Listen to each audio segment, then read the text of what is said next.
एक जंगल में भालू दादा रहा करते थे। सारे जंगल में भालू दादा बड़े ही अकड़ू व्यवहार से प्रसिद्ध थे। जंगल के सभी छोटे मोटे प्राणी भालू दादा का बहुत ही सम्मान करते थे और भालू दादा से डरते भी बहुत थे। यहाँ तक कि जंगल का शेर भी भालू दादा के सामने कुछ बोल नहीं पाता था, क्योंकि भालू दादा उम्र में शेर से भी बड़े थे। एक दिन की बात है, रानू चिड़िया मीनू मौसी के साथ एक पेड़ पर बैठी हुई थी। मीनू मौसी, आज तो जंगल का मौसम बड़ा ही सुहाना है। तुम बिल्कुल सही कह रही हो रानू चिड़िया। मुझे लगता है कि क्यों ना जंगल का एक चक्कर लगा कर आया जाए। वैसे आइडिया बुरा नहीं है, थोड़ी सी मस्ती करने में क्या हर्ज है। तभी मिंकू बंदर पेड़ पर छलांगे मारता हुआ वहाँ पर आ पहुँचा और गुस्से से पेड़ पर बैठ गया। रानू चिड़िया मिंकू बंदर की ओर देखकर बोली, क्या बात है मिंकू बंदर, तुम्हारे चेहरे पर ये गुस्सा क्यों झलक रहा है? रानू चिड़िया की बात सुनकर मिंकू बंदर गुस्से से रानू से बोला, भालू दादा अपने आप को समझते क्या हैं?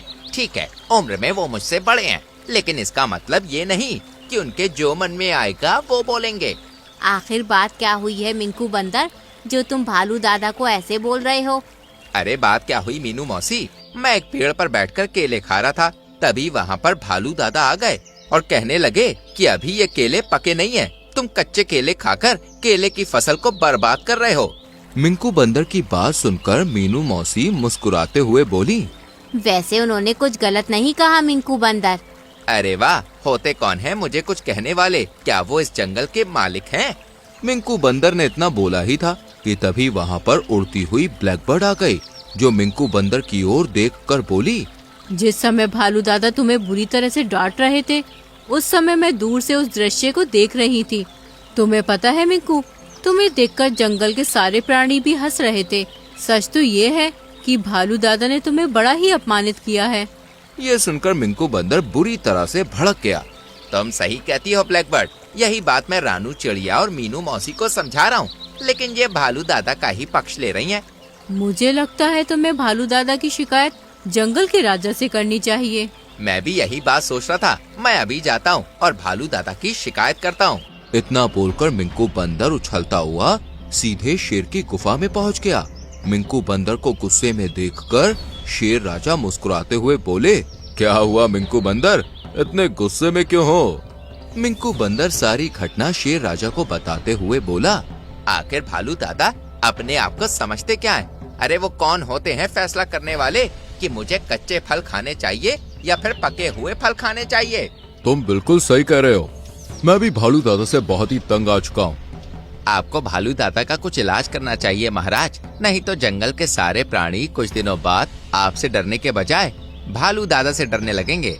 ये सुनकर शेर राजा बुरी तरह से क्रोधित होकर बोला, मैं इसकी नौबत नहीं आने दूंगा मिंकू बंदर, मैं आज ही भालू दादा की खबर लेता हूँ। इतना बोलकर शेर सीधा भालू दादा के पास पहुँच गया। भालू दादा एक पेड़ के नीचे बैठे हुए आराम कर रहे थे। क्या हुआ जंगल के शेर, तुम्हारे चेहरे पर इतना गुस्सा क्यों झलक रहा है? मैंने तुम्हें जरा सम्मान क्या दे दिया, तुम अपनी औकात भूल गए हो भालू दादा, मुझे महाराज कहकर संबोधित करो। शेर राजा की बात सुनकर भालू दादा बुरी तरह से चौंक पड़े। क्या मतलब है तुम्हारा? तुमने मिंकू बंदर को केले खाने से मना क्यों किया? क्योंकि वो कच्चे केले खा रहा था। मैंने उससे केवल ये कहा था कि 1-2 दिन बाद केले पक जाएंगे, उसके बाद खा लेना। तुम होते कौन हो उसे ऐसा बोलने वाले? तुम्हारे अकड़ू रवैये से मैं भी परेशान हो गया हूँ। जंगल के सारे प्राणी भी तुमसे बात करने में घबराते हैं। तुम कहना क्या चाहते हो, साफ साफ बोलो। इसी वक्त ये जंगल छोड़कर यहाँ से निकल जाओ, वरना मैं तुम्हें धक्का देकर भी बाहर निकाल सकता हूँ। शेर राजा की बात सुनकर भालू दादा क्रोधित होकर बोले, तुम्हारे पिता मेरे अच्छे दोस्त थे, उन्होंने भी मुझसे कभी इस तरह से बात नहीं की। तुमने मुझे अपमानित किया है शेर राजा, अब मैं इस जंगल में कभी भी कदम नहीं रखूंगा। इतना बोलकर भालू दादा चुपचाप जंगल छोड़कर चले गए। भालू दादा के जंगल छोड़ने के बाद कुछ दिन बाद रानू चिड़िया उदास होकर मीनू मौसी से बोली, जब से भालू दादा जंगल छोड़कर गए हैं, जंगल में सन्नाटा छा गया है। तुम सही कहती हो रानू चिड़िया, भालू दादा जंगल के बूढ़े दादा थे। वे जंगल के प्राणियों को उनकी भलाई के लिए डांटा करते थे, मगर उनकी डांट ही उनके लिए मुसीबत बन गई। समय ऐसे ही बीतने लगा।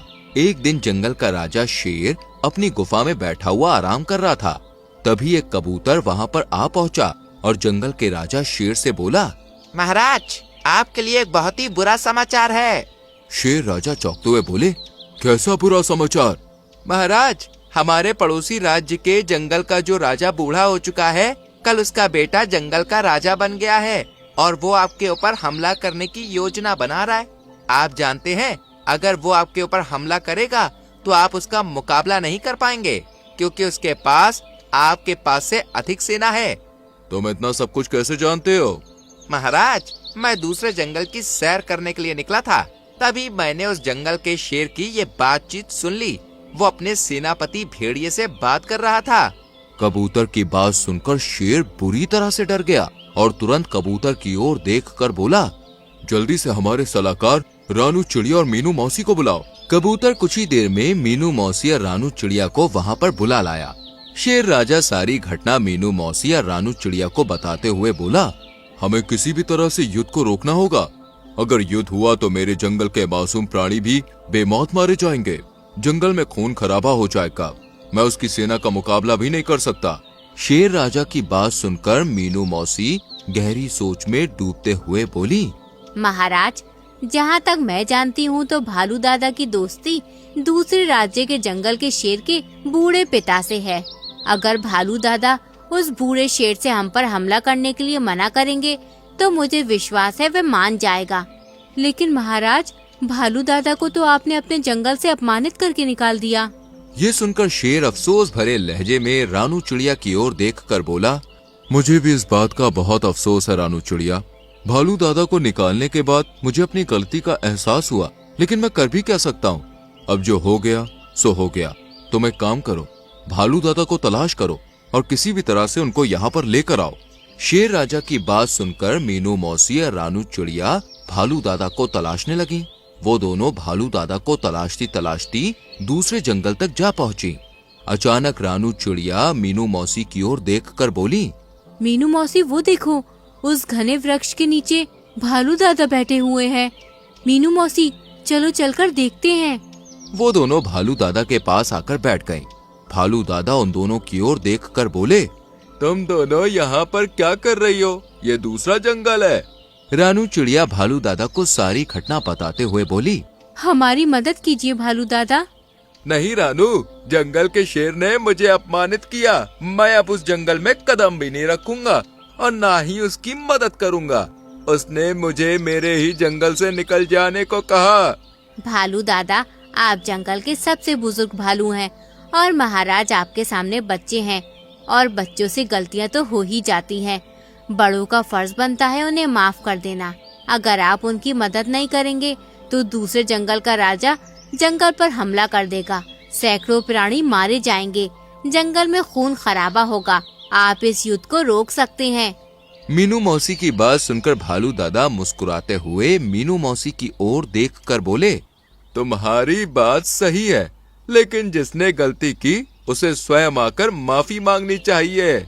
मीनू मौसी और रानू चिड़िया समझ गए कि भालू दादा क्या कहना चाह रहे हैं। वो दोनों उड़ती हुई जंगल के राजा शेर के पास पहुंच गए और सारी घटना बताते हुए बोली, महाराज, भालू दादा चाहते हैं कि आप स्वयं उनके पास जाकर उनसे अपनी गलती की क्षमा मांगे।